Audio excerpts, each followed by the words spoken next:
Our top story tonight, some going down in November. Wars, spending. There has got to be something big a-brewing. They're using geese to guard prisons in Brazil. Does Biden know what Immigration Mexico policies. is? Would you scare Joe Biden? What are we laughing at? I think Billy Mays was real. I'm a world-class skeptic. I don't know anything about Hunter Biden. I don't know who's big into cocaine and laptops. Why is that our problem? Complete, absolute incompetence. Like, who funds the news? It's a freaking inside job, man. That the entire world's a stage and everything's fake.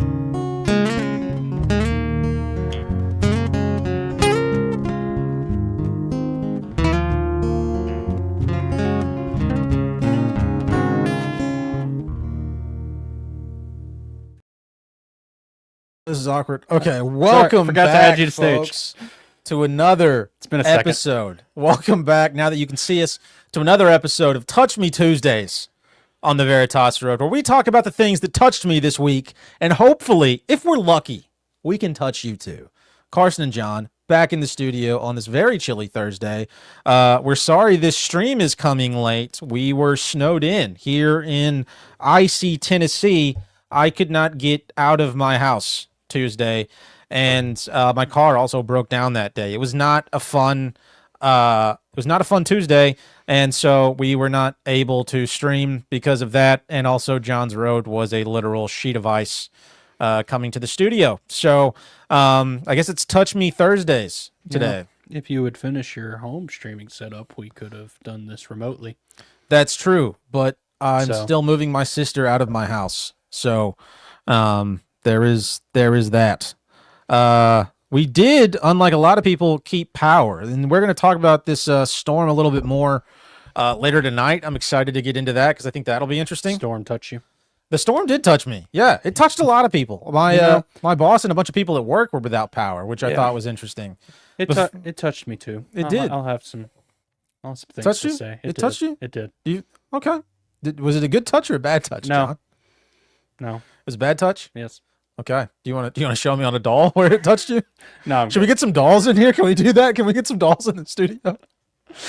To show where things touch us? I think that's a good idea. A Touch Me Tuesday Touch Me doll. That would be that's a great merch idea. I think I'm going to make that whether you want me to or not, and I'm going to find a way to sell it. Yeah. Nef Hunter, do you keep power? I'm curious. We care about people. So for anybody listening, please, before we get into the good stuff, give the stream a like, give it a follow. Every little bit helps us out. So follow us wherever you're listening. Go check us out on all the audio platforms, Spotify, Apple Podcasts. If you're a faggot, you can go to Amazon Music. The best way to support the show, if you like the stream, if you want to support the show, go check out the Patreon. We're running our early bird special right now. $2 a month. And we'll be keeping that $2 a month tier for all of our folks who sign up for the early bird special for at least a calendar year for those folks, I believe. So go check out the Patreon, sign up. You're going to get a bunch of bonus behind the scenes content there, extra streams. We've got a whole bunch of stuff coming out very, very soon for that. You'll get access to the chat. We've got a Discord chat going that I need to start using. I never get on Discord. I need to be better about that. Yeah, I got that set up. I need to post that in Patreon. Yeah. I will note to do that tonight. We need to do that. And so, yeah, ready. whole bunch of shit on there. So go check out the Patreon. Sign up. $2 a month right now. That will be changing not March 1st. March 1st? Yes, March 1st. It's January. March 1st when that really goes live. So check that out. Go follow us on Twitter also. It got nuked a while back. So go follow us. We're trying to build that account back up so we can reach more people. It's the Wild West out there. So go follow us on Twitter at the Veritas Road Pod. Not the Veritas Road because that one got just raped off of Twitter. We were told we were spamming people or something like that, which we weren't. We weren't or something. Also, John, we need to send that link to Nef Hunter. I'll shoot it to him after this. So I'll write that. Is there anything else? Am I missing anything else? Touch Me Tuesdays. We do this every Tuesday. Sometimes on Thursday. Sometimes on Thursdays because it's Thursday. No, nothing else to announce currently. We'll have more coming soon. So, with no further ado, let's get into it. So, We'll get to the storm here in a little bit. I just want to warm us up by talking about acts of terror here in the States. And it's been something that has been a problem since before 9/11. If you're a conspiracy theorist, you've probably heard of like the Black Tom explosion back in the early 1900s. Probably haven't. That was the whole point of the Black Tom explosion. Okay, fair enough. But I feel like the conspiracy theorists have heard about it, right? That's my thought. Well, yes, but the conspiracy is that nobody has heard about it. Right. So was that humor? Was that an attempt at humor? It was a veiled attempt at humor. Okay. Now I get apologize. it. That took me a minute. But look into the Black Tom explosion. It was this explosion. And anyway, fucking doesn't matter. There's acts of terror have become a problem here in the States. Okay, we had the Black Tom explosion. We had Hiroshima. That was somewhere else. Never mind. We had 9/11. Okay, it was also by the United States. Way off on the mark on that. That's the fun silliness, John.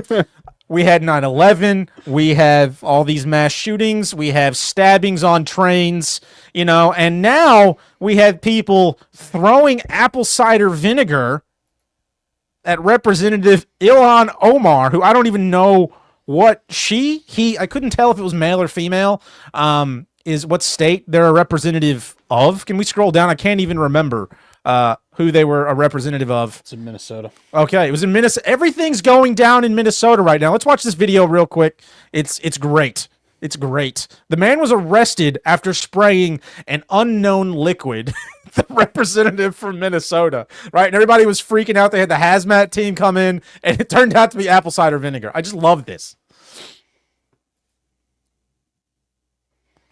That's unfortunate. Political tensions boiling over at a Minneapolis town hall featuring Congresswoman Ilhan Omar. That's it. That's as exciting as it gets. This guy walks up, sprays a little apple cider vinegar on this lady with a turban, which, kind of understandable. She might be a terrorist. Who knows what she's hiding in there? Kill the sound on that. That's terrible. Who knows what she's hiding in there? So he's spraying apple cider vinegar to protect himself. I feel like it's very understandable. It's very understandable. And if we scroll down in the article, somebody came out. I think it was some official in Minnesota came out with a statement about it. That's just gold. I can't remember where it's at. It's a little ways down. On it. Look at this guy. They make him look like a crazed villain. This is a fantastic photo. And he has a syringe that he's spraying apple cider vinegar out of. I mean, come on.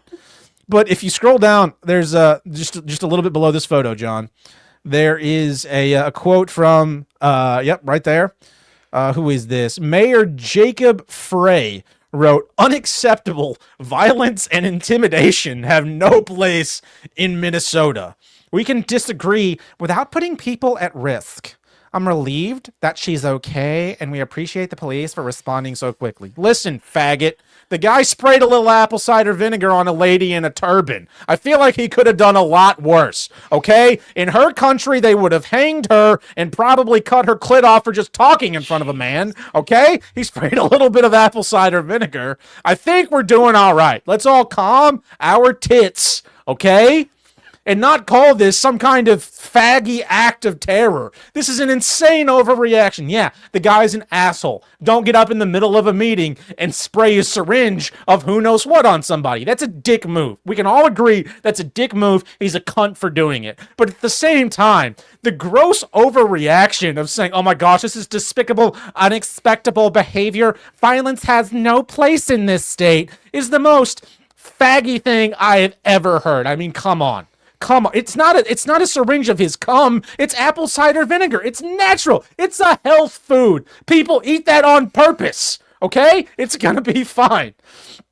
John, do you have any thoughts on this egregious act of terror? Shit. Not really. It's like, that's just clear virtue signaling bullshit.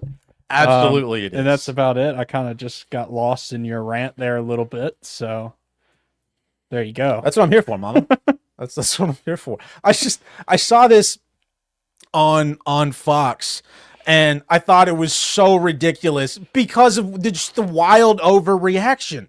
Like, it's not like a scene from like a bad horror movie where it's like a syringe of jizz, or like Anthrax or something. It's apple cider vinegar. What we're not spraying acid on people, right? They probably do that in whatever country she's from. She's probably grateful that she's here, that people are spraying apple cider vinegar on her instead of spit, urine, acid, whatever weird bodily fluid they would have used in whatever country she's allegedly from, right? I don't see what the big deal is. Look at this guy. He looks like, they make him look, this photo makes him look like some kind of, and he probably is. He probably is some kind of insane person. If you put apple cider vinegar in a syringe, like that's already a bad start to your Tuesday. You know, like hopefully you haven't peaked for the day when that happens. That might be a new low, okay? But hopefully that's not the peak of your day. So, I mean, obviously not great. But it is weird the way they're responding to it. Yeah, this has to be staged. It's got to be. Like what a shot by Octavio Jones here. Like, he got the nice little splatter and, you know, retard face going there, and this dude giving him a nice, like, what a shot. It's very photogenic. It has to be staged. It must be. Like, pause for the photo. Act like a faggot. Act retarded. Be retarded. That's probably about how that photo shoot. You can see, like, he's clearly holding out the syringe for the camera to see it. It feels like it's on purpose. Yeah. Absolutely feels like it's on purpose. Gosh. So that's some wild stuff that's going on in Minnesota. We're going to circle back to Minnesota here in a little bit because Minnesota has, like, forget the Wild West. Forget cowboys shooting people up and stealing your girl, okay?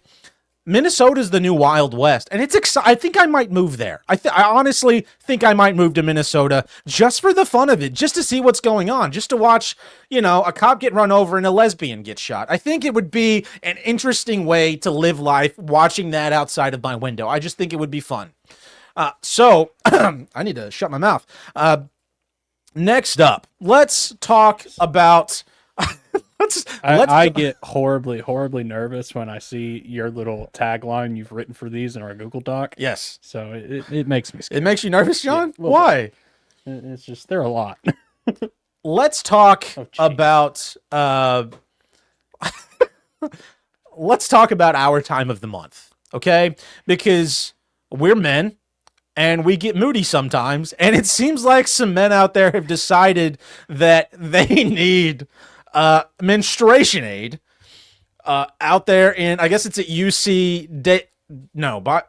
at UC Davis in California. I don't even know how to start this discussion. There are people of faggot descent, okay? People of a gay persuasion, trans people who have decided that they identify as people who menstruate. They have decided they're people who they identify with people who bleed out of their vaginas, I guess. And so they had UC Davis put on a day for the like the BLT, QRSTLNE, LGBTQIA. Where did the IA come from? What are those? Like, I want to know what the IA are. I bet A is asexual. What is the I? That's a legitimate question, John. Do you know what the I is? I mean, probably inbred. I don't know. Maybe lesbian, inbred. But they put on a day for people. Scroll down a little bit. I know it's going to hurt you, but scroll down a little bit. We got to read some of this article. Okay. Skipping that bullshit. They put on a day for people who identify as being menstruators, I guess, for them to learn how to sew their own menstruation aids, I guess. And how to appropriately place them. Keep scrolling down. It describes the event here. I don't really want it described to me. It's going to be okay. This is horrific. Meaning people who are... Okay, so participants... Go back up. That's it. Participants will learn to sew their own reusable cloth pads, explore topics like product maintenance. What are we maintaining? You're not bleeding, you faggot. You're not bleeding at all. What are we maintaining? Did you take a piss in it? Like, what are we maintaining?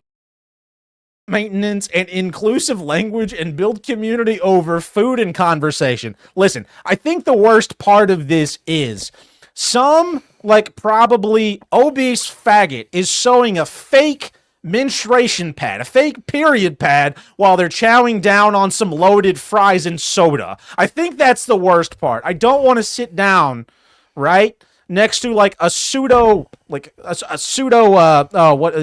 tampon and eat a meal. I just don't want to do that. Yet they seem to think this is the appropriate circumstance to talk about how a chick with a dick is going to menstruate. I think that's a little bit screwed up. And I just love how very obviously like wild this is. Like it's so obviously insane. Like no rational person would think this is a good idea. We're going to have a meeting for people who like to shove stuff up their ass about what happens if your fake vagina bleeds. I like it. I think it's exciting. I think it's fun. Yeah. John, you have any thoughts about fake menstruators? The world's got to be getting close to the end, brother. It must be. It just... The fact that that's making a news article and that's a real thing. I mean, California's too far gone. They definitely are. This like makes me want to vomit. And like people got together to organize an event for that. That means somebody sat down, had a meeting, because that's what they do in the corporate world, and said, listen, guys, where do you think the best place is to sew pads for a bunch of dudes? Oh, dude, they're probably all corporate sponsored. They probably got like Lockheed Martin's probably got a logo on those motherfuckers. I'm sure they are. Probably like maybe like Waste Management. Yeah, 100%. Yeah. They probably do. The Blue Cross Blue Shield for all the blood, something like that. Yeah, I think that's a great idea for corporate sponsorship. Ghostbusters for your ghost pad. You know, it's never going to show anything. I think that's a great idea. Okay, I think you could have some really fun sponsors for a show like this. I think it's a good corporate spot. Can we sponsor it? The Veritas Road. Our logo's red. It can be the same color as our logo right here. Not. I think it's a great idea. We can't afford to sponsor much, but I think we can afford to send them a little faggot coin. Ooh, that's another great cryptocurrency. Fag coin. I think it probably exists. Surely it does. There's a crypto for everything now. But I felt like that was noteworthy. It's so wild. And I mean, Q's right. It is disturbing. Oh no, he's talking about something else. Yeah, that's disturbing. A video of people freezing tomato juice and sticking frozen chunks up there. Okay. Jeez. All right. In wearing a pad to simulate a period. I would not be surprised if that's what these people were doing. Yeah. Which, I mean, listen, say what you want about all these. That's commitment. Okay, that is Mormon level commitment. That's Jehovah's Witness in a button-down, short-sleeve, white shirt, proselytizing the streets commitment. So in that regard, it's kind of impressive. Yeah, dude, that's fucking probably demon possession or something like that. Oh, it's got to be. Yeah, it's so screwed up. Yeah. It's so screwed up. And the level of trauma you have to want to engage in something like that has got to be massive. Like, I would imagine the vast majority of these people have been sexually abused to some degree, somewhere, somehow. To warrant this kind of behavior. It's just not a naturally occurring thing. But this is what happens when society on a whole, instead of saying, hey, you're sick, let's help you, just encourages sick, twisted behavior. Yeah. You know, this is tantamount to like if let's imagine your dad beats the piss out of your mom. Okay. People find out and they're like, no, beat her more. That would be good. What if you're going through a tough time, right? Just beat her a little bit more. That'll make you feel you need to really express yourself and figure out like what you actually identify as.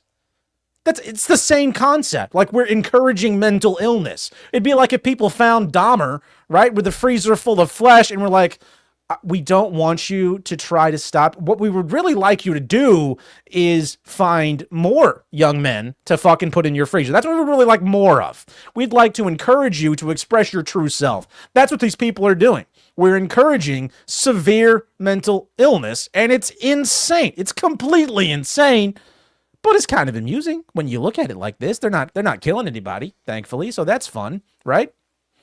It's fun. And wildly disturbing, but yeah.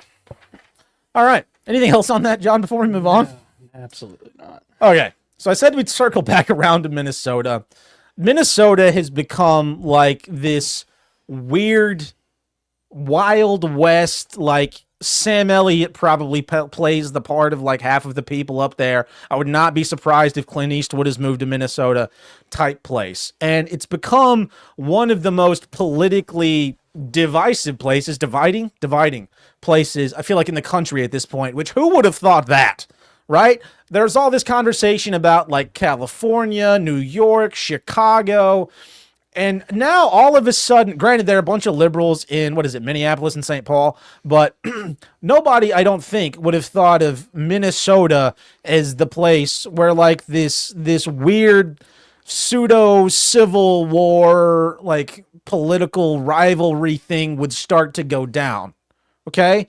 But that's what we're starting to see the beginnings of, and it's highlighted in this. I don't even know what this guy's job is. Is he the mayor of some city? Is he the governor? I don't know.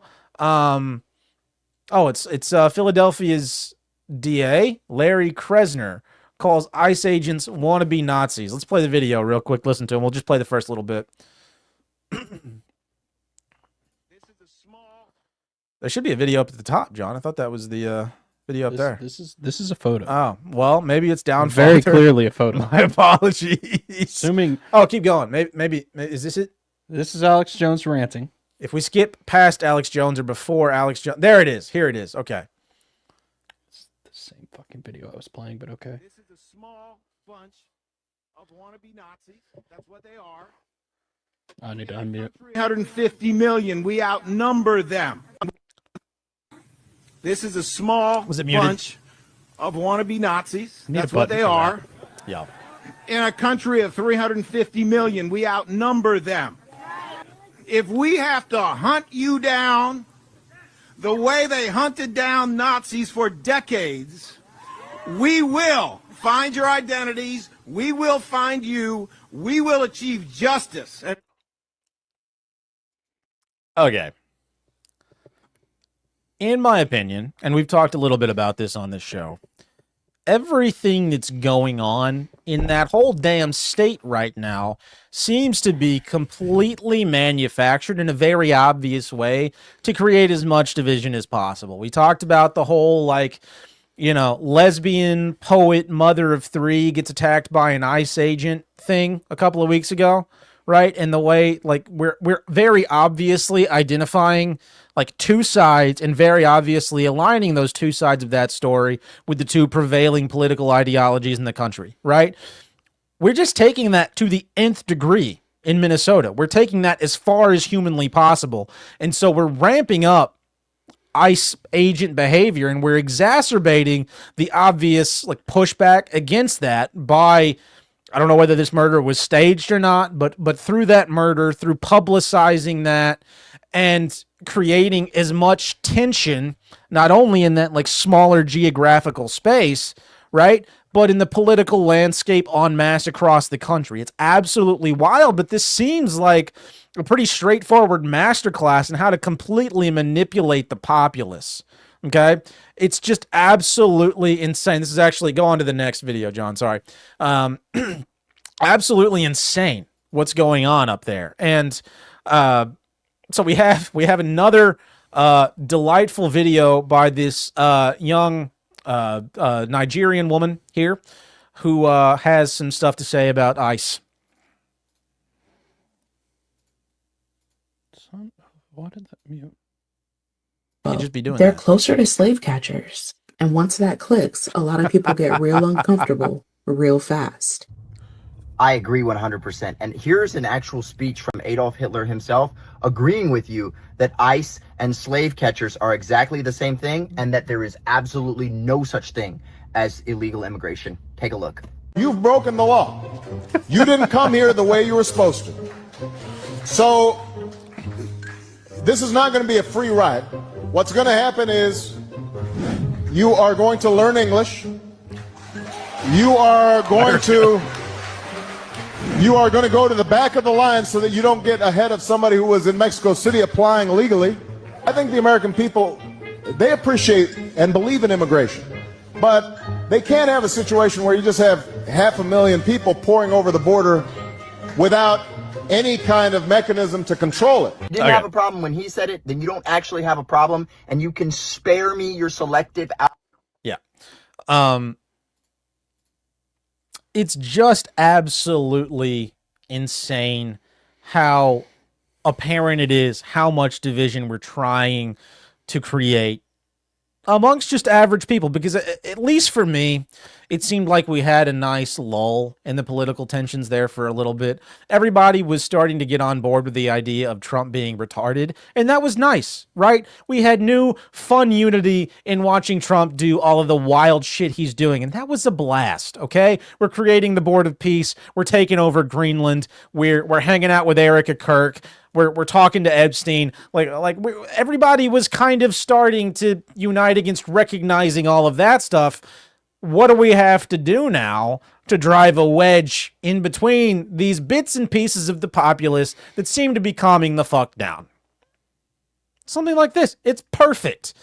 And again, I think it's obviously put out there to get your attention, to create a lot of divisiveness. And one thing John said ad nauseum on this podcast, I think it's there to capture your attention, whether it's to simply capture your attention, your energy, to get you to focus on the wrong shit, right?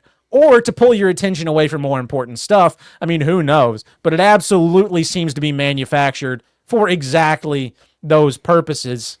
I think it's fun that Minnesota's like the new Wild West, right? We can just start rounding up a bunch of Browns. I think that's fun. I think it's fun we can run over people. I think it's fun we can shoot people. I think that's a great idea. I think we should do that all across the country. But clearly the political landscape is there for a purpose. John, you look like you had a thought on that. Yeah, I mean, I haven't even, apparently they did a whole nother shooting of some other dude this past week, and I haven't even looked at it. I haven't watched the video of it, kind of refused to. It hasn't been force-fed down me. Right. I had the fortune of not seeing it the first thing on Twitter. But it kind of proves my point from when we were talking about this last week with that other one. It's just hey, stop engaging with this shit. Yeah. And especially people on the right need to realize that they are trying to provoke you into a reaction. Absolutely. This whole thing is designed to try to provoke you into reaction, and learn a thing or two from the past and just say no and just leave it alone.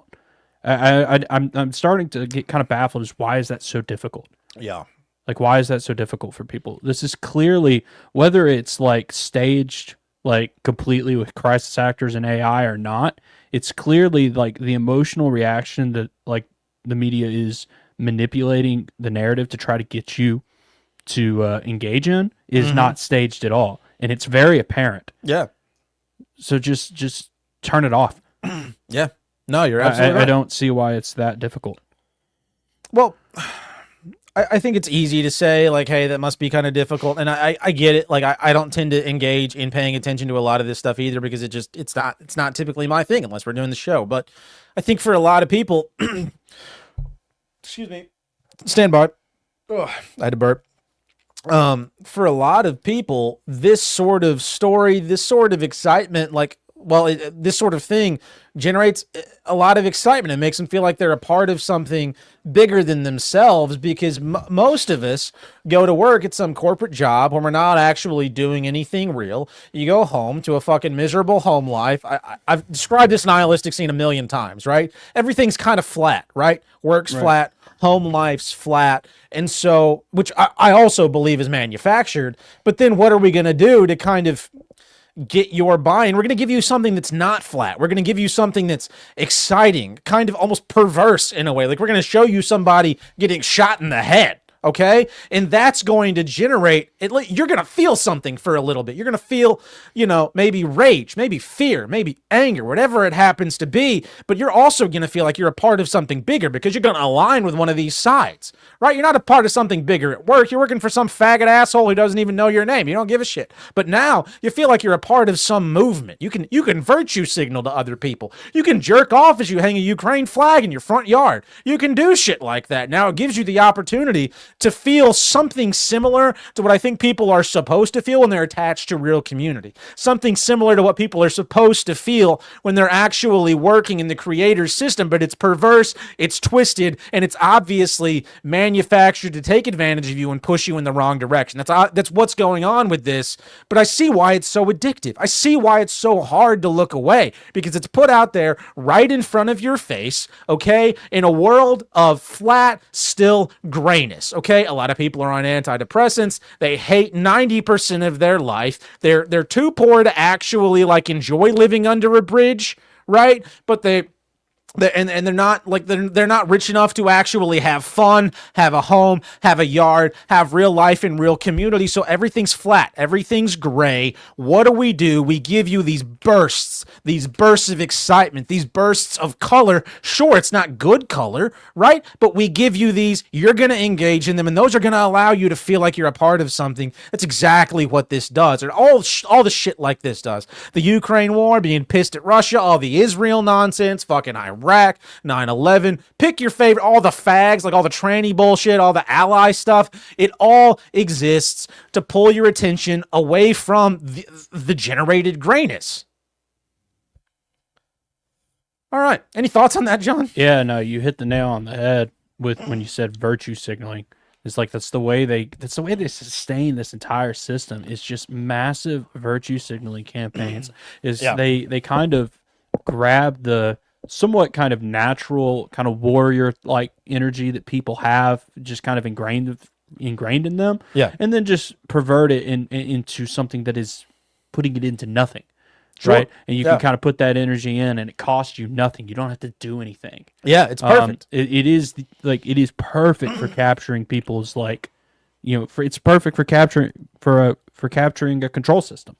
For creating a control system. Creating a control system, yeah. Not capturing it. It's that's retarded. Yeah, I know what you meant. Thank you, but it's perfect for that, and it's a great freaking. It works. It just works. No, it works and it's perfectly. like you have to recognize how it actually works to get away from it, and like recognizing virtue signaling is like the first step to recognizing all of this. Is like knowing when what it is. And when you see it, especially all over social media, and just call it out, like that's bullshit, you know? Yeah. I find my only issue there, and it's not actually an issue, but like my only problem there is like once you recognize all the virtue signaling nonsense, it's so hard to just like talk to people. Yeah. It's so hard to be out in public around people because there's so much of it going on. It makes just like interacting with society disgusting. Yeah. It's so hard. And so like for me, I have to, like when I go out and I'm around people, especially like at work or at social events where it's not just like a few people like you that I can just interact with on a really real level, I have to kind of like, it's almost like dissociate in a way and engage with like that bullshit faggy side of myself that can play that social game. And it feels gross. It feels disgusting, and I don't know if it's like just a survival mechanism and actually does have like use and utility to be able to build those connections, to be able to have those social interactions or not, or if it's just me being a little bitch, you know, and kind of weak and not just very obviously saying, no, you all are a bunch of virtue signaling faggots. I'm out of here. Yeah. I don't know, man. And it's like, might get into that a little bit more as we get down the topic list for tonight, but I'm getting to the point where it's just like we as a society, I kind of hate that word, but I'm lacking a better word to fill in.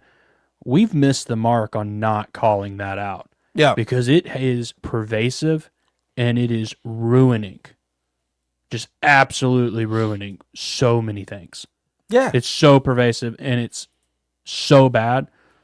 I'm starting to maybe get, and I kind of got there over this week. It's like we need to call this out more and more. I think you're probably right. And Q, if you are in fact, if you're the exact same way in person as you are on here, God bless you for that, sir. Okay, God bless you for that. That's incredible, and I respect it. I'm a pussy, I guess, is what I'm trying to say. I'm a pussy. So good for you. Mad respect, sir. Yeah, no, you're right. But John, I think you're correct.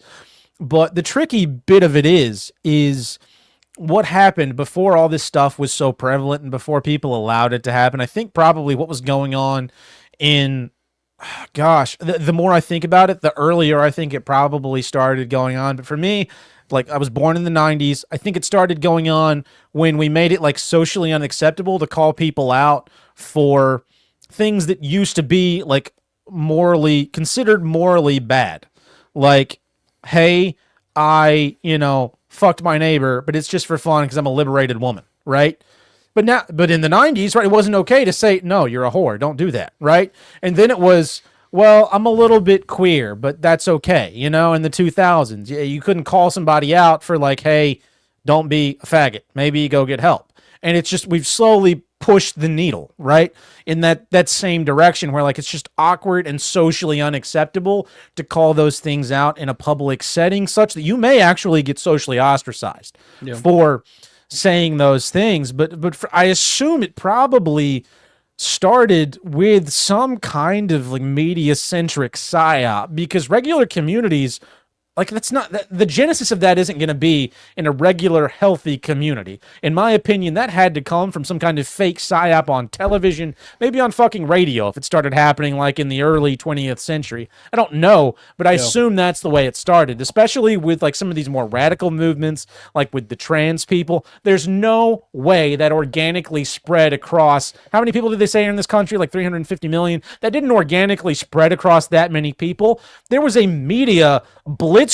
Ironic that we're using that about gays now, because he would have shown them all. But there was a media blitzkrieg to make people feel uncomfortable with expressing actual values in public, which is insane. The level of control they have to be able to do that is wild. And so how, and I don't have an answer for this. I'm posing this question, and maybe we'll circle back around and answer it in a later episode. How do we take that control back? Because it feels pretty helpless most days. Like, I don't have control of fucking the algorithms on TikTok and Twitter and YouTube. I don't have control of that. Like, forget all the legacy media. That shit's dead. But all the algorithms are pushing that stuff. Maybe not on me and you, right? Because it's probably a lot of the people in the chat. Like, that's not the stuff it feeds us. We're not out there in that kind of thing. But for most people, for most of these normies out there, that's the stuff that's getting shoved down their throats day in and day out. And even if they don't agree with it, right, it's going to paint the picture that they're in this society where dissent for these completely unhealthy values is socially unacceptable, and they know they'll be vilified if they speak out against it in public. Okay? This is where the idea of, and I don't know whether he was a good guy or a bad guy, but the idea of like public figures similar to Charlie Kirk, I think is very helpful. People like Owen Benjamin's a good example, where like just very obviously saying wild shit, honest shit in front of a lot of people is super helpful because it kind of breaks that spell. Owen Benjamin's a great example of that. It breaks that media spell, but we don't have very many people doing that. And if you or I do that in our personal lives, we don't have a bear terrier to go back to. We're kind of fucked. Yeah. So I don't know what the answer to that is. Yeah, well, first I would say is like, dude, it wasn't really a media campaign that got society this way. Is like people have spent their lives, in their jobs going to these like corporate structures that are so, what's the word I'm looking for, is like they're collective. They've taken away like the ability to interact as an individual. Yeah. And it's like, and have pervased this idea is that, oh, we have to treat everyone the same. We have to have guidelines that are general across the board, and everyone has to be treated the same. Right. The same thing happened at universities throughout the last, 20, 30 years. They have that same structure is where everyone's the same. You can't interact with anything on an individual level. You're governed by policy and syllabus and all this bullshit. Yeah. And you're not having any type of interpersonal individual interactions that are any way meaningful. Yeah. And that's what's created all of this shit. Yeah, no, that's a good point. That's a very good point. This whole idea of equality, honestly, is kind of fucked. Yeah. Okay? We're not even remotely created equal. Some people are taller than others. Some people are gayer than others. Okay? We're not all created equal. Some people have big dicks. Some people are redheaded. There's just not a whole lot we can do about the fact that we're not all equal. And that's okay. Like, this whole idea of equality erases the idea of even like individual contribution or just being your own person, but also it also erases the ability to express honest, real values, especially when you manufacture a landscape that appears to have dissent for it. What's the term I'm looking? Whatever. Sorry. Yeah. No, that's a great point, John. And it's happened for a long time. Yeah, a very long time since. I mean, oh gosh, I mean, probably definitely since like the Industrial Revolution. Right, because everybody's going to work at the same job, same place. We have masses of people. As legislation starts to get passed down, we have to treat all these people the same. What the hell are we going to do? They're all going to sue us. Yeah, that's a fucking good point. Yeah, and it's in all honesty, it's a lot more effective than any type of propaganda campaign from like a news media thing could ever be. Yeah, because it's like very subtly ingrained into your life. Yeah, don't really notice it, and you just kind of think is like this is just how the world works. Right. Yeah, you're absolutely right. That's a great point. I don't even have anything to add to that. And because I don't have anything to add to that, we're going to take a quick ad break, folks. Go check out our Patreon. Guys, we're poor. We enjoy doing this show. We're working to make it better. But if you like the show, if you want to support the show, best way to do that is going to be to go check out the Patreon. We do have our early bird special going on right now. Go join. It's $2 a month.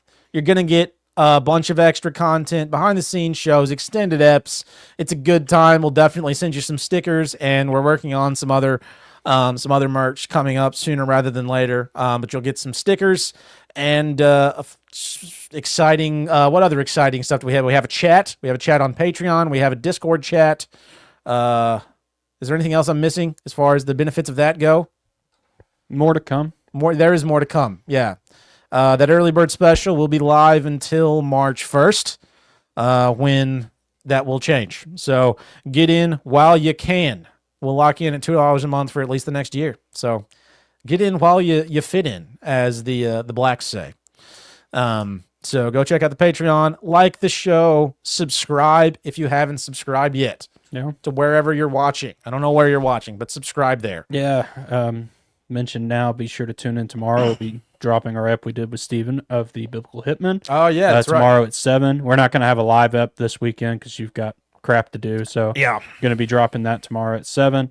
It was a banger. It was a good conversation. So hell yeah, be sure to check that out. That will be premiering live on all of our platforms. 7 tomorrow? Yes. Okay.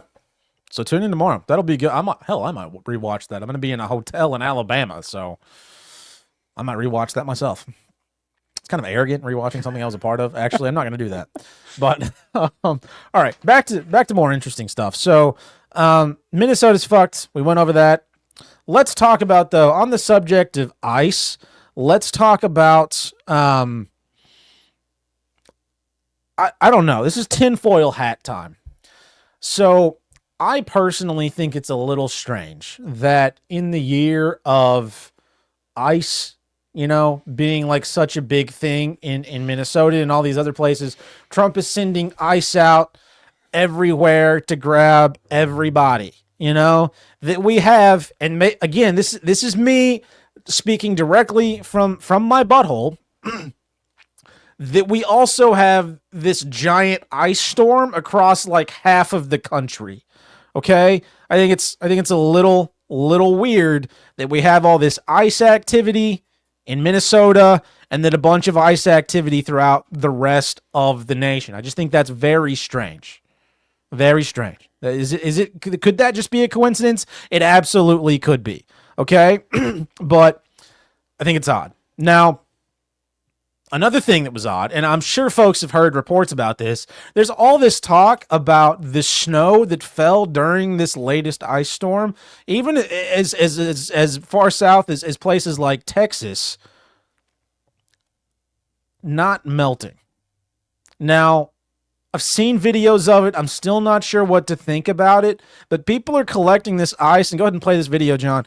People are collecting this ice and holding up lighters, blowtorches, a whole mess of stuff, and it won't melt. It'll burn, almost like plastic, and it doesn't melt. It will not melt, but it will turn black like it's going to burn. And then it smells like burnt plastic. You ready?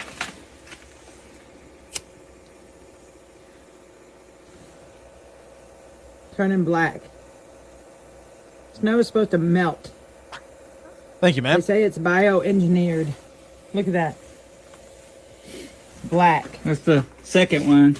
Here's the first one we made. Look at that. What's up with that? Why isn't it melting? That's crazy. Is that where y'all talking about don't eat the snow? Oh my gosh. So is it chemicals? Bioengineered? What's causing the snow not to melt but turn black with the lighter? Huh. I don't get it. Show Okay. up close. Listen, nothing against these people, but they do sound like they might be the grandchildren of Forrest Gump. They do a little bit. Nothing to get like this snow does not melt. It turns black when you light it. I don't know what's in it, but sometimes it turns black. I've never tried to light snow with a lighter. I don't know who the first person was that thought, you know what I'm going to do? I'm going to go make a snowball and I'm going to see if I can set it on fire. Like, who was the retard that thought to do that the first time? But at least from my part, like here in Tennessee, like we've had a lot of ice, actually, not really a lot of snow, but we've had a lot of ice, and it appears to be melting normally. Wouldn't you agree with that, John? Yeah. But the thing that I find weird is not necessarily all the weird snow shit, which does appear like it doesn't seem like these people are faking. This appears to be like they grabbed some snow, tried, which I think if you hold a lighter up to like a snowball, it's likely going to turn black in places just because there's particulate in any snow that falls to turn it black. Okay. But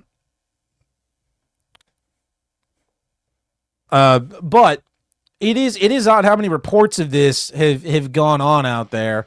And the thing that I just find strange is the whole coincidence of it all. A big ice storm and ice getting super active. And maybe that is like tinfoil hat. Maybe I've already been doing this conspiracy shit too long and I'm starting to go a little schizophrenic. Maybe that's possible. But to me, it seems like kind of an interesting coincidence. I don't know if you have any thoughts on that, John. I mean, not a ton. I have no clue if that's real. Weather modification is very clearly real. Yeah. We have talked in depth about that on a previous episode. And, go check that episode out, folks. You don't have to be a retard to kind of figure that out. It's pretty much admitted that they do this shit. So I don't know. Don't really have a lot to say on this bullshit, in particular. I did notice a lot on this snowstorm that actually did kind of get me concerned, if you want to get into that. I don't know if you have more shit to talk about. So I think we may be about to get into what you're talking about. So I have another video linked, and go ahead and pull it up. I don't know if we'll watch it or not. This is one, shout out Neff Hunter. This is one you sent us. So one of the big things with this last storm, at least here in Tennessee, and I don't know about elsewhere, one of the big things were concerns about power outages because we had a bunch of ice, and people were worried that there would be day, week long, maybe multi-week long power outages like there were back. And we had a big ice storm back in like the 90s that I was not sentient for. So everybody was worried about that. And one of the things that was drawn into sharp focus was how ill-prepared any of us are to deal with any level of discomfort for more than about 10 minutes. Most of us are too faggy and ill-prepared to deal with any kind of, whether the water's out, the power's out, whatever happens. Like, if any of that goes down, I can't speak for you specifically, John, but I would have been fucked. I had a candle and one bottle of propane, and that was it. I would have been royally, you would have found me frozen, probably naked, because I've always said I want to die naked, in the middle of the living room. Like, that's where you would have found me, because I would have had nothing else to do, nowhere to go. I probably would have had to just like sleep by a fire in my backyard to stay warm. I wouldn't even been able to stay inside. So it did draw into sharp relief how ill-prepared people are to handle any level of like prolonged discomfort.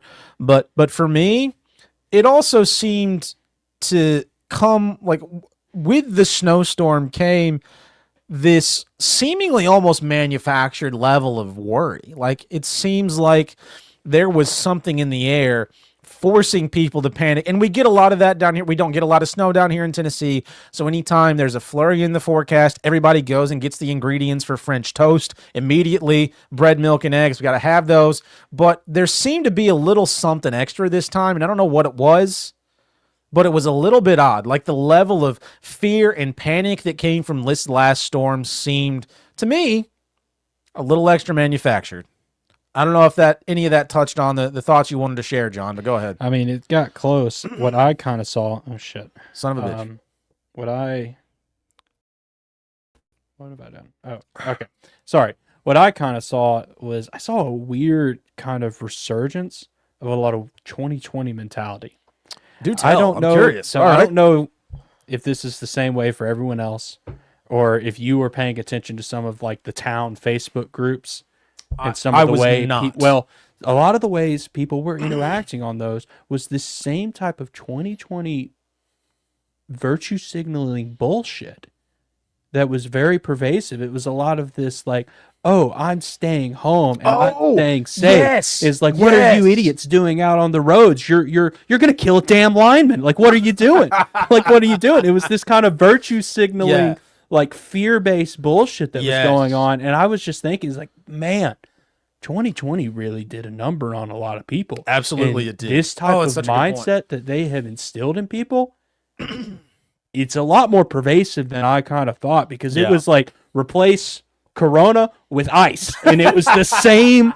It was, people were talking the exact same way. Yes, and it just, I don't know if that was the same for other people out there in other like small towns, but like there was a post in one of the town Facebook groups on maybe Monday, and this dude was asking if Dutch Bros was open. Okay, and he got coffee on a Monday. Yeah, he got so eviscerated in the comments. You would have thought, you would have thought this motherfucker walked up behind the Wichita lineman himself and shot him in the back of the head. The way he got treated in the comments. How dare you go out? How dare you drive on the roads? It's so dangerous. Yeah, and like it just, I don't know. Something about that really stuck with me, especially because it's like, you think in like the early 2000s and the 90s, people would go out, especially in the South, when you got a snow. It didn't happen often. You go out and look at it. You go out and look at it. You go out, drive downtown, do freaking donuts in your trucks, and have a good time. Like a fucking man. And man. it's like, now this kind of like scared bullshit. We got to stay in our house. We got to stay safe. Oh, it's such like a good point, John. There is a weird mentality that is taking over society that I'm trying to like put my finger on, because I noticed it a lot this week. Yeah. No, that's a great point. That's a great point. And it bothered me. It is. That hadn't even hit me until you said something. It is so reminiscent of the bullshit attitude that came with 2020. Like a normal thing. I don't know where folks are from. I know Nefon, you're from Ohio, right? But where folks are listening are from. But down here in fucking Tennessee, when it snows, you get your ass out in the four-wheeler or the truck or the old Ford Crown Vic, and you go outside and you drive around and you stare at the pretty white stuff, because we like white stuff down here, and you do donuts in the white stuff. Okay? And you might get stuck on the side of the road, but then you just call your cousin Jimmy and he comes picks you up. Yeah. And it's fine. Yeah. Like, this is normal behavior down here. Is when it snows, sure, some people stay home because they're afraid to drive in the snow because we're all retarded. That's fine. But there are also a bunch of people, you just go out and play in the snow. It's a fun day to go be a kid again and enjoy life. But this time, you're absolutely right. There were a bunch of these cunt-faced assholes online who would see somebody asking like, hey, is this business open? Hey, how are the roads? That would absolutely eviscerate these people, saying, oh my gosh, how dare you? Do you understand how dangerous it is for you to be out there driving around? Okay, I feel like you have just scared me into having my period, and I have a dick, okay? Because you're out there driving around while it's snowing. You fucking asshole. How dare you? These little faggots are complaining about that online like it's 2020. These cunts who are like, how dare you go out to the grocery store? There are fake viruses flying around, and you're out there trying to buy churros, you fucking faggot! Jeez. There were a ton of those people online like screaming about people just getting out driving around. And that's insane. That is some kind of sick, twisted groupthink that these cunt faces have been infected with. And I don't know how it happened, but it is absolutely out there. And I don't know where it's coming from. I don't know if they've been conditioned to exhibit this kind of behavior. I don't know if that's been in them all along and they just felt the freedom to express it, right? Because 2020 just said, hey, you're a cunt at heart. Why don't you just let it free for the whole world to experience it, you fucking asshole? I don't know if that's what happened or what it was, but you're right. It is this sick, twisted groupthink that's going on, and I don't understand it at all. It makes no sense. Yeah, that was a lot. That riled me up a little bit, bud. You hit a nerve there. I clearly hit a nerve. And I'm sorry, or you're welcome to the people listening at home, depending on how you respond to that sort of thing. But yeah, man, it's just something that I was noticing as I was kind of It got to the point like I got kind of pissed, and I had to turn off Facebook for a couple of days because like this is retarded. Yeah, and it's very clear to me that like I don't know if this is just like the conditioning that came out of 2020 or if it came earlier, that this is still around. Yeah, and it could probably be used again for another mass societal movement to one direction. Because at least in my little small, microcosm, my little small community, it's there. Yeah, it's there for a good amount of freaking people. So yeah, I don't know. Probably a little bit, Neff Hunter, but no, yeah, I may have been cooped up a little too long. That's true. But you're correct, and what kind of blows my mind at the core of it is this idea that your behavior is my responsibility. Okay, your behavior is my job to police. Your thoughts are my job to police, because it's a quick trip from how dare you go to the store, how dare you drive out in the snow, to how dare you think this, how dare you think that, how dare you say this, how dare you say that. It's such a slippery slope. If I want to go full retard, okay, and go have some breakfast on a fucking snowy Saturday and run my ass into a telephone pole, guess what? That is my prerogative as a retarded Southern man. I get to decide when I want to fucking just destroy myself and my car. I'm allowed to do that. I'm a human being. It's not going to hurt anybody else. We're going to be okay. It's not your job to decide when I get to accidentally end it all because I'm a little stupid on the road. That's completely up to me. If you want to take the risk of going out yourself, be my guest. We can be retarded together. It could be fun. Have you ever seen two retards together? It's a blast. Okay? It's so much fun. So it's fine if you want to come participate in that. But if you're too scared, stay home. It's not my problem. It's not my business. It's not other people's job to police people's thoughts. This is such Orwellian thought policing craziness. And honestly, I think part of the reason I get so riled up about it is because it scares me. It feels like we're on this quick, slippery slope, this quick trip to some kind of creepy Big Brother thought police type reality, and I find that super disconcerting. Yeah, man, it's creepy when you look at Facebook comments on a post and everyone's saying the exact same freaking thing. Yeah. And there was a lot of that this week just in our little community, and obviously there was a lot of that in 2020. And yeah, I don't really know what to make of it, but it was just an observation that I made this week. That was a good observation. And it's been bothering me. Yeah. It's been making me look at a bunch of log cabin kits on the internet. That's a good idea. For land to buy, and yeah.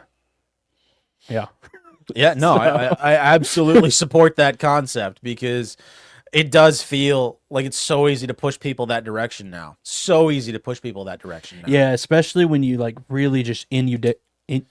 Inundate? Inundate. I got you. I cannot say that word. I try every time on this damn show, and I cannot say that word. It's starting to piss me off. It's okay. I believe in you. Say it for me. Inundate? Yes, when you try to do that, and you do that with fear, it's just people, they seem more responsive to it now. Yeah. Like way more responsive to it. Yeah, it used to be like when a snowstorm would roll in, or a big tornado, or some kind of, I use the term virus in quotations. People be like, whatever, fuck it. I'm just going to live my regular life. Now, not so much. Yeah. People are scared. People are worried. And it's more than just like the metropolitanization. Is that a term? It's more than just like bigger cities getting bigger and expanding out into more rural areas like where we live. It's more than that. Mm-hmm. I don't know exactly like what's causing it, but people are very easily pushed into that fear-based mindset, which translates into attacking other people for just living their regular lives. Yeah. It's crazy. Yeah. And it's alarming, disconcerting. Yeah, and you combine that to what we were talking about earlier, all of this lack of preparedness and this massive dependence on the power grid. We got to do something. Yeah, we do.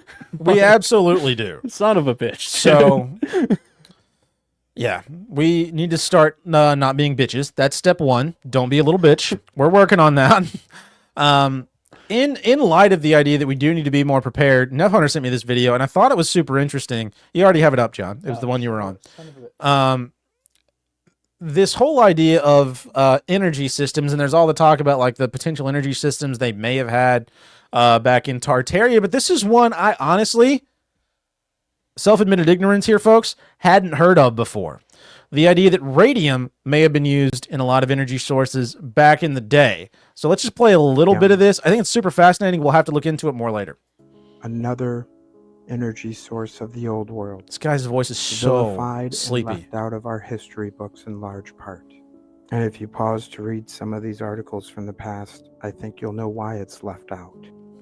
Do you want a small lump of fuel which will heat your home for thousands of years, requiring absolutely no attention or replenishing? That was once one of the biggest uses and benefits of radium. That is why all these old world cast iron stoves with no flues, but you can see clear as day radium written on them. It's because they weren't meant to be burned with wood. They were meant to be burned with radium. And you can see many articles and many uses in the past, from fertilizer, everything from cigarettes to the most important part, heating your home. And like that article said, for thousands of years, they were already using this source. Okay. So I don't know much about radium. I don't know. I know it's radioactive. It's one of the radioactive elements on the periodic table. But I do think this is super interesting, this whole idea of a potential like massive energy source that's just been hidden from us, because that seems to be like, if you look into the whole idea of Tartaria and like harvesting energy from the ether, that seems to be the case en masse. Like a bunch of, if not free, then a bunch of very easily accessible, much cheaper energy has been hidden from the mass populace en masse for a long time. And we've created this like fake pseudo energy crisis, this whole idea that like fossil fuels are super limited, that we don't have any renewable energy sources, by means of like, it's a way of controlling people. That's absolutely what it is, because so much of the stuff we value in our day-to-day lives, right, is based on our energy sources. So much of the comfort, right, the idea of having electricity, a heated home, hot water, fucking TV, phones, cars, so much of that is based on these supposed limited energy resources, and we're controlling them through that means. And so if something like this exists, how much harder is it going to be to control the mass populace if I don't have to worry about buying heat for my stove until 4075, you know? Yeah. Thoughts on that, John? I mean, yeah, it's obvious they have created probably the biggest control structure through the power grid. Yeah. You know, you turn that off, like, you know, I pray for what's going to go down in Nashville if they don't get all that shit fixed really, really fucking quickly. Yeah. Because, you know, 200,000, 300,000 people without power is a freaking nightmare. Still? Yeah, I mean, they're still in the thousands. I don't know. Damn. It's still bad. But it's like, over the weekend, it was like 300,000 people. And that's a freaking nightmare. Yeah. Like, if that goes on for like a week, 2 weeks, 3 weeks, it's like you're living in the freaking apocalypse and the purge. Yeah, like, right. Get the fuck out of there, you know? Yeah. It's a massive control structure, and I'm starting to realize that, like, dude, it's dangerous. It's dangerous how much control they actually have over people, especially if you think about, you know, so many more homes now. It's like, even like if you want to cook, you got an electric freaking stove. Yeah. You can't even cook without electricity, and it's all controlled, centralized through government or government charter corporations, however they structure it. And that's a problem. It's a massive problem, and like people need to start doing more about that. Realize I've got to start doing more about that. We all do. Because it's bad. It is very, very bad to have that much dependency. Yeah. And most people don't even recognize it. and like I'm seeing like people are like freaking out that they don't have power. I mean, understandably, but like, hey, the problem isn't that your power company's taking forever to fix their infrastructure. The problem is that bitch. No, the problem is that you're dependent on it. Yeah, right. Like that's a problem. Mm-hmm. And like it's got to. We got to start taking action to actually fix that. Hell yeah. It doesn't even have to be this. Just buy some damn solar panels, you know? Yeah, something. Like literally anything. It's all, I mean, there's simple energy solutions out there that you don't have to do years of research to figure out. Yeah. But, I mean, you're absolutely right. We need to start taking steps to be, at the very least, a little bit independent of the energy grid, of the water grid, of the grid in general. Yeah. Anything else on that? No, okay. It's just I've realized that this week. I mean, one of the observations that I've made. Yeah, I think this last snowstorm, at least for us here, was a good wake up call to not being dependent on all the nonsense. Yeah, it really was. So yeah. Let's move on to how long have we been going, John? Hour 15. We probably need to wrap this up soonish. So let's move on to the last thing here. Or you already have the next one up? Okay. Let's. Well, what do you want me to go to? No. Let's fine. We'll go through it. Yeah. Go ahead and play that. This guy. I thought this was an interesting. I think this was one Neff Hunter sent us about just how scripted reality seems to be. I don't know if we'll watch this whole thing because there's not a lot of audio in it, but we'll watch a little bit of it. Okay, I'm just going to leave the audio muted then because I don't know if that's copyrighted. I think you kind of need... Oh. Do I need it? I can't tell if it's copyrighted or not. I don't think it is. Okay, that's fine. It's time that we remove Mr. McNamara. My mother was killed in a car crash. Man, I'm ready to die.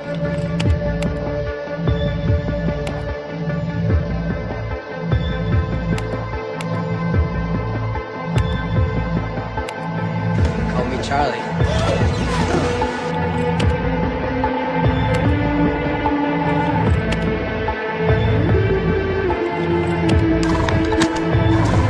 Young Drake.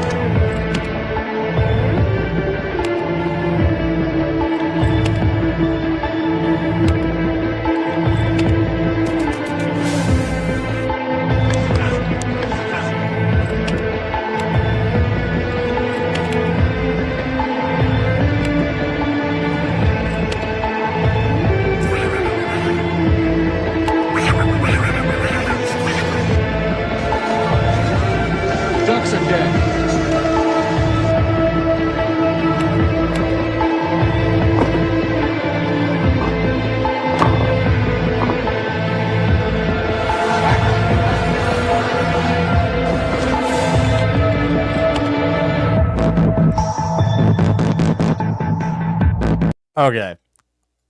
That got me. It got me the first time I watched it. This is only the second time I've seen this. It got me again. One of the areas where I've always been a little bit of a skeptic in the conspiracy theory world is the level of interconnectedness some people allege that there is. But I think that's a great example of how deep the script really goes in a lot of these cases. Without any audio, without him explaining it, you could just see it right in front of your face. The connections between like Jake Paul, the Mighty Ducks, Skull and Bones, all of that plain to see right there in front of you from some French guy. He's French on his computer. It must have taken him fucking an eternity to edit that together. I can't even imagine how long that took. But like very plainly, just things were scripted. And another thing about that whole like weird Jake Paul, Joshua, what's his name? You know his name? No. The boxer? No. Can you look it up real quick? It's going to bother me. But that whole fight Jake Paul had with Anthony Joshua, that's his name. Sorry, John.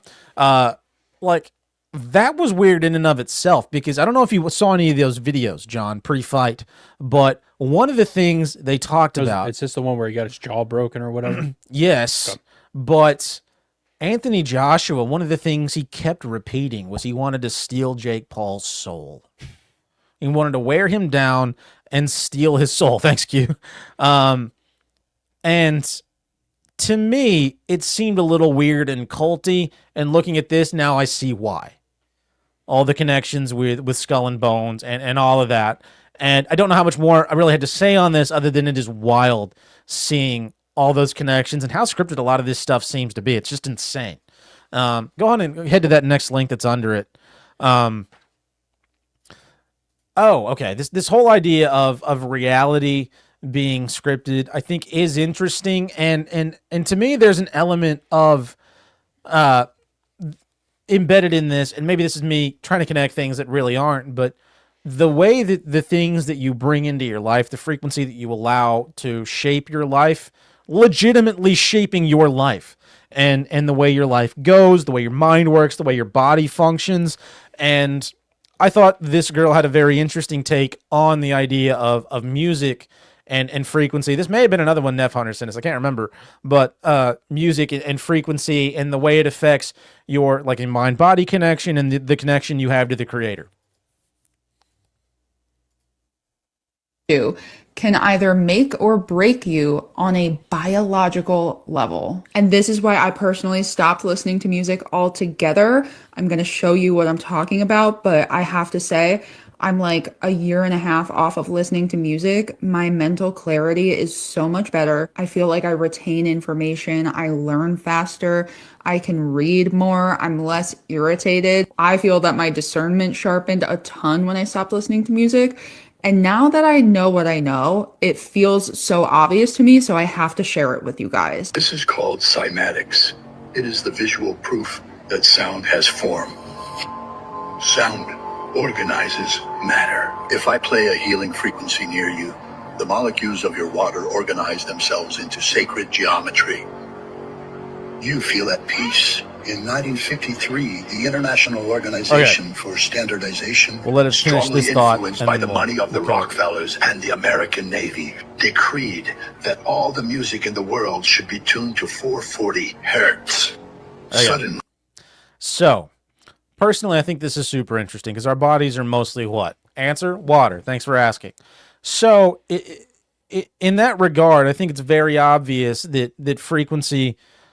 Well, maybe I should break this down further. Our bodies are mostly water, and if you read the work of people like Tom Cowan, our bodies are mostly structured water. Structured water being the fourth state of water, where it's really neither solid nor liquid. It's kind of this in-between state where the water is very organized, but that water responds to frequency. It organizes the water, it shapes the water, and you can see it very plainly if you play very loud music near a bathtub. If you see one of those videos where they have sand on a speaker, sound and frequency organize matter. They just do. There's no questioning that. Like, it is absolute fact. Okay? And one of the things that happened that they talk about here is music used to be written at a certain frequency, right? All your instruments were tuned to a certain frequency. That frequency was 432 hertz, okay? That is thought to be a very pleasing, healing frequency. We've talked about this on the show a little bit before, and now music is tuned to 440 hertz. It's just a little bit off, right? Like 8 hertz is not enough to really even notice very, very much by ear, but it's just off enough to create anxiety, worry, and like a franticness in your nervous system and in your body. And another thing that's been noted as far as like water and frequency are concerned is water has memory. It's one of the weird things about like molecular structures is they have this inborn memory. I don't know if it's the ether reacting to the frequencies that are going through it or what it is. Okay, we may have to look into this further, but the water in your body has a memory, and so the more you expose it to a particular frequency, the more it is going to remember and adjust to that frequency, right? So the more you're around healing, positive, good frequencies, the more the water and all the structures in your body and by extension in your mind and in your spirit will align with those good things. The same thing is true if you're essentially attuning yourself to negative frequencies, to frequencies that are chaotic, that are anxious, that are worrisome, that are stressful. And that's exactly the kind of stuff that's pushed out quite literally everywhere now. Because, and you heard the lady say it, since the 1950s, after the Rockefellers and good old Andy Carnegie stepped in, all of your music has been tuned to what I think I've heard described before, if I'm remembering correctly, is a frequency of pain. That should be concerning. This whole idea that if you turn on the radio, you're essentially turning on panic and anxiety and frustration and worry and concern and anger. That's what you're turning on. And personally, I find that very, very alarming. And it makes me wonder, like, is there a filter I can put on my phone to, like, retune all the music I'm listening to 440? Like, how do you even manage that in a world where, like, you're going to listen to, it's just a thing people do, right? I don't even know how to manage that. But the fact of the matter is that the things you listen to and the frequencies you are exposed to really do have a tremendous effect on the way your body, mind, and spirit at the highest level of, like, your personal order function. I just thought that was super fascinating, and I like the way she kind of breaks it down in this video. Any thoughts on that, John? Yeah, no, I'm all about that. It's all right. I mean, it seems pretty obvious to me that that's just kind of real. Like, a lot of people would just dismiss that as, you know, like retarded hippie shit. Yeah. You know, and it just seems obvious to me. Like you can feel it. Yeah. You know, you can kind of feel it. And yeah, it's a part of the control structure. And you know, going back to the video beforehand, it's like downstream of this weird culture that they've almost built. Yeah. It's why everything seems scripted.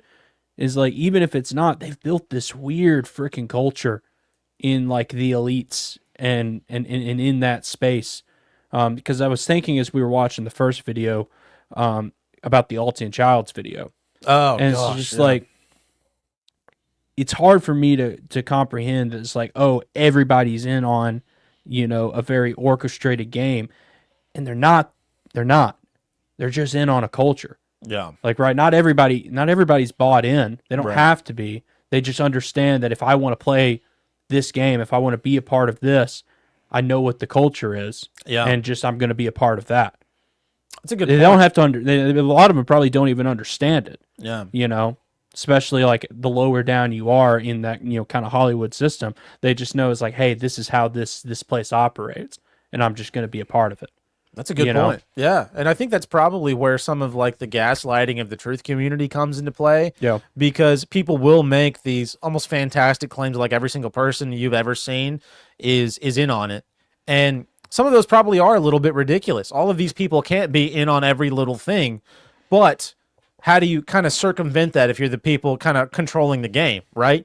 You create a culture where they have to at least look like they are. Yeah. And that's exactly what they've done. That's an excellent point. Very perceptive, I think. Yeah. You're a wise man, John. Anything more on this before we move on? No, I don't think so. So, last thing of the night. I've always said, and this is just me talking, this is just a guy who had an insane family growing up. I personally feel like funerals are generically a lot more fun than weddings, okay? Funerals, you get to hang out, you get to laugh with your friends. Jesus, that's my sleep paralysis demon right there. Sure. The people can't even see what you're talking about yet. I think funerals are a lot more fun than weddings. There's no pressure to be like weirdly quiet while some fat bitch is walking up in a white dress, right? You get to talk, you get to hang out, you get to hug some people, you get to eat some food at the wake, have a couple of drinks, and then everybody goes home.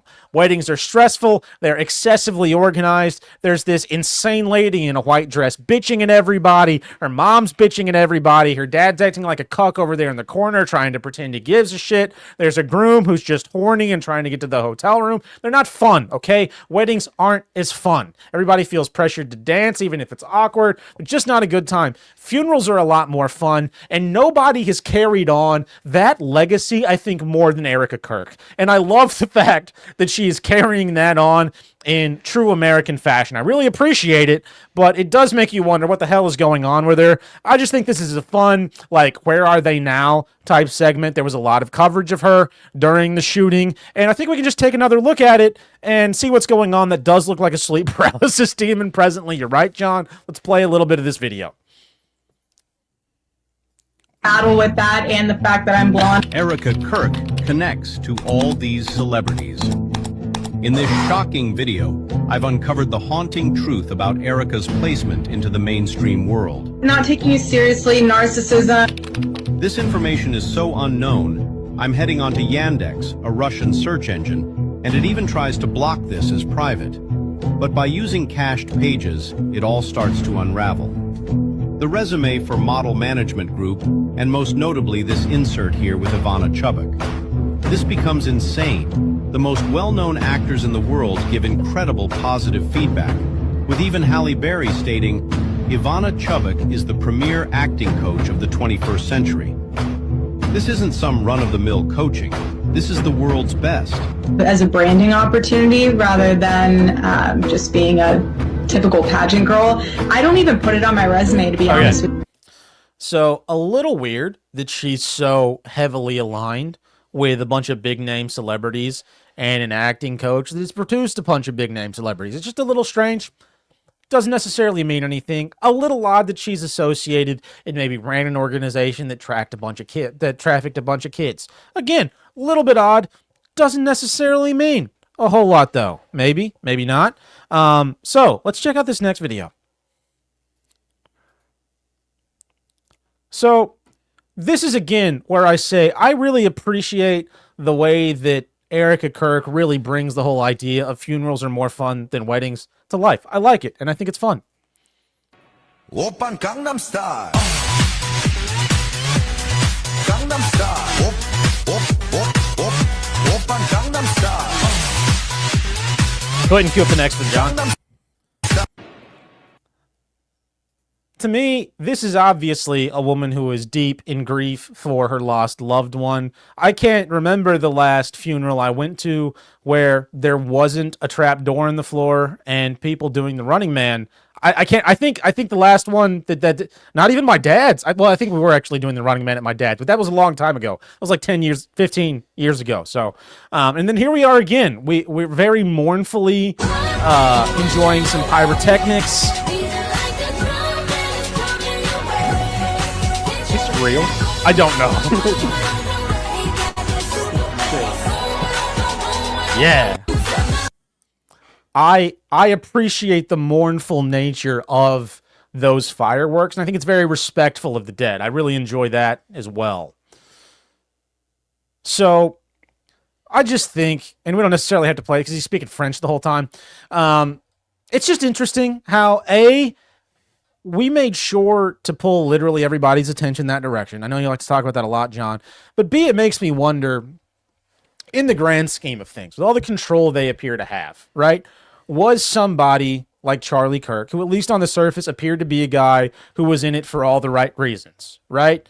Alleged to be spiritual. Maybe he was associated with the tiny hats a little bit, okay, hanging out with the long-nosed grabblers, but allegedly was moving away from them.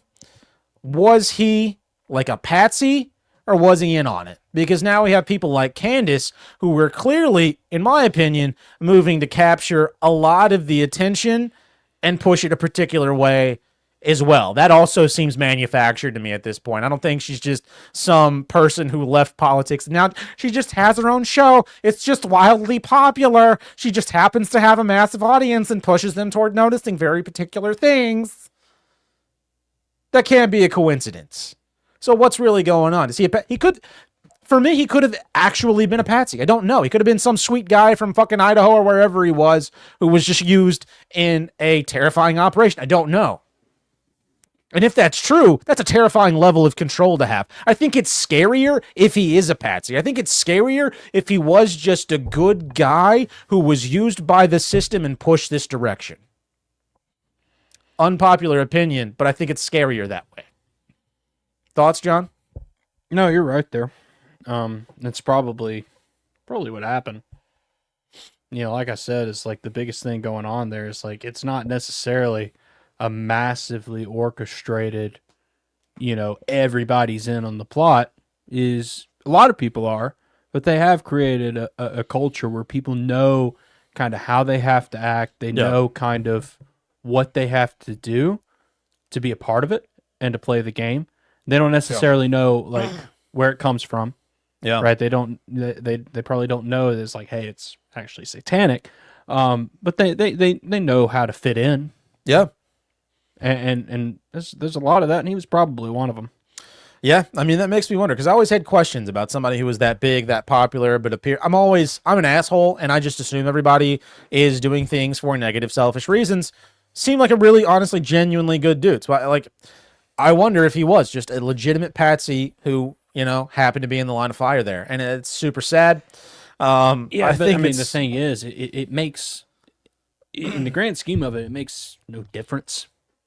And like that's why I don't get too caught up on this. Yeah, because it's like their narrative, their agenda is still playing out regardless of if he was a patsy or if he's alive or not. For sure, it makes no goddamn difference. And it's why I don't really focus on it a whole lot. And it's why I haven't really paid attention to this story as it's drawn on and on and on. Because I don't freaking care. Like I just don't care. Yeah, no, because they're accomplishing their kind of cultural goals regardless of what actually happened to him. Yeah. Regardless if he was a saint or a freaking demon. Right. Yeah, no, I think you're right about that. You're absolutely right. For me, it was more of an exercise. Again, for me, like I'm already a super negative person. Anytime anybody gets up in front of a group of people and says things that don't appear to be self-serving, I assume they're that way for a reason, and they're secretly self-serving. Like I automatically assume the worst about people's intentions. So it's just things like this that make me wonder what's actually going on. And I will say I do get some kind of sick, gross enjoyment. I think it's hilarious to watch them parading Erica Kirk around. I really do think it's funny. Watching her do that fully retarded town hall with Barry Weiss was something else. The acting in that. Are you telling me she had some sort of famous acting coach? The acting in that was terrible. Do a better job, bitch. I mean, granted, she's hot, so that's like half the battle if you're an actress. But still, the acting in that was not good. The weird facial expressions, creepy as fuck. So, but I personally it's like watching WWE. It's weirdly entertaining. And in this case, I think it's kind of funny. And that is me being a sick person. Sure. I grant you that.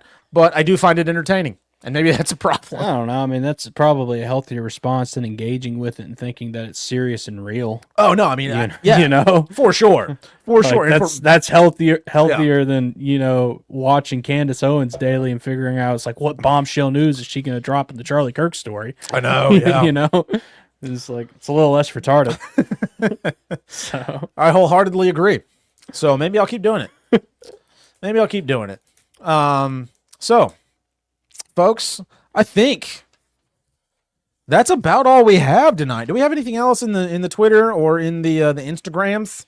Oh, you're aware of? You want to be scared for a little bit? I love being scared, John. On a scary note? Please. Oh, it's right here. It's already up. Here it is. Do you see how scared you're supposed to be right now? Folks, look at this. The doomsday clock is now set to 85 seconds to midnight. No one knows what that means or cares, but we have to have these super scary meetings where we say it's set 85 seconds to midnight. You need to be scared of these nerds. Yeah. You need to be scared of them. Be scared. This has meaning. Of that cuckold standing near that quarter of a... We didn't even start at zero, okay? They never even gave this a shot. It's a quarter of a clock. Yeah. Okay? Did we start at 59 seconds, And why is it 85? That's not even a thing. 85 seconds isn't a thing. Well, I mean, it is, but not in this case. This is retarded. Why wouldn't you say it's, a minute and 25 seconds to midnight? Yeah. That's like, what the hell? This makes no sense. I didn't even think of that. This is a full-on retard operation, okay? Yeah. That guy on the left looks like he legitimately has Down syndrome. So does the lady next to him. What kind of retards do they have in charge of this? And they expect everybody to panic? Who's looking at this and panicking? Yeah. Like, you should be scared. Actually, I'll tell you who's looking at it and panicking. Vegans. Faggots. The same boomers? People who are afraid to drive in the snow. Yes, that's where I was going. The same people who are afraid. They're not afraid to drive in the snow because they're not going out, John. They're afraid of you driving in the snow. Right. How dare you drive in the snow? You're endangering them safe and sound in their house somehow. Gosh. Watch this video. That is so ridiculous. Well, I'm glad we were able to end on a positive note and look at that retarded doomsday clock with the completely wrong time, folks. Yeah, I will say, conspiracy theorists, don't pay any lick of attention to this bullshit. Absolutely It's bullshit. not. It means nothing. It's literally I don't even know what it's there for. Not even normies know what it's there for. Nobody knows what that is about. Ignore it. Guys, thanks for listening tonight. If you like the show and want to support the show, best way to do that is to go check out the Patreon. We're running our early bird special right now. Don't miss out on it. It's $2 a month right now. $2 a month. So go sign up. You'll keep that $2 a month subscription for at least a year. Well, I think we figured out a way to do that. You're not going to bring it to Patreon, John? I guess I can. So go sign up for the Patreon if you like the show and want to support the show. A bunch of bonus content coming there very soon. The go live date for that is March 1st. So we have the early bird special running till then. So get in while you can. You're going to get bonus eps, a bunch of extended content, behind the scenes stuff, extra streams, access to the Discord chat, all that good stuff coming there very, very soon. We're working obnoxiously hard. We're not used to doing that. We're used to being lazy fucks. So give us a reason to not be. Go follow, like wherever you're watching, go drop us a like and a follow on the stream. Every little bit helps as far as that goes. Check us out on all the audio platforms, Spotify, Apple Podcasts. We're on Amazon Music, I think, and maybe some others. Yeah, Amazon Music and Audible. I think that's what they put all that crap out to. Yeah, so check us out there if you're one of those people. We're on all the socials. Go follow the Twitter page. It got nuked a while back. We need to build up as many followers back there as we can. And then last but not least, do you have any ideas for videos, guest ideas, anything like that? Feel free to DM us or shoot us an email at theveritasroad@gmail.com. Don't forget to check us out every Tuesday. I realize this is Thursday. We had to postpone this one, but check us out every Tuesday at 7 for Touch Me Tuesdays. And then we have an episode dropping tomorrow on germ theory and terrain. No, we already did that. Dropped that one. We have an episode dropping tomorrow with Steven from the Biblical Hitman, which was great. Steven absolutely had some fascinating stuff to say. It was good stuff. So yeah, watch that. That'll premiere live around 7. I think right at 7 p.m. Central on YouTube, Twitter, and Rumble. Sweet. And it'll be thrown up on our audio platforms at the same time. So go check that out. It's a good time. I greatly enjoyed that conversation. Me too. It was a great conversation. Steven's an awesome guy. Yeah. Super fun to talk to. So yeah, go check that out. It was really, really fun. Really fun. So, all right, folks. Well, thanks for listening, and we will catch you guys next time on the Veritas Road.